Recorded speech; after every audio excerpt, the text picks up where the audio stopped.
sounds beautiful, doesn't it? It sounds sexy, it sounds exotic, it sounds like a place that you want to just go hang out for no reason, right? Not where we was at. We were in this town called Ouarzazate in Morocco on the foot of the Atlas Mountains on the way to the Sahara. And they were wonderfully cooperative. They gave us military vehicles, Humvees, trucks. They were great. They turned over the whole town to us.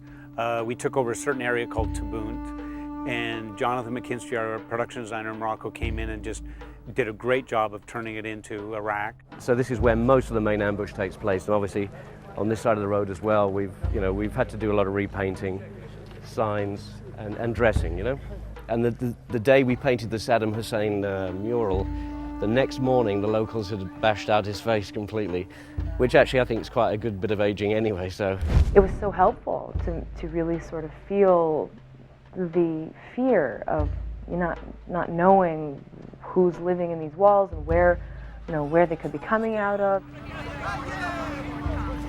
Yeah, the building here, the whole top half we had to build, so it looked like a ruin of a previous attack. But then a whole corner section gets blown out with an RPG.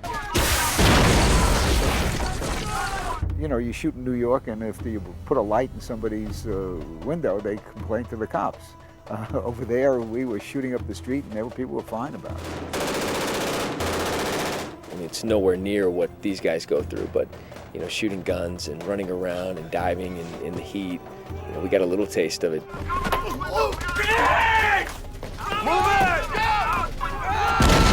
It's been a workout. Doing these war scenes is, it's grueling. It's 90 degrees every day here right now. You got to stay focused to make sure that this all comes across believable, so that I think the audience can really, really feel each character and feel the emotion and the stress that these people are really undergoing.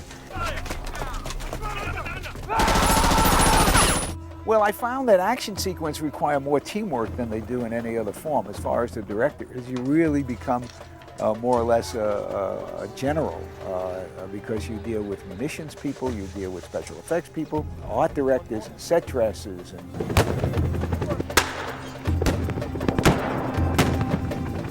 I respect it a lot more now than I did before, now that I've done it. And I liked it. It was fun.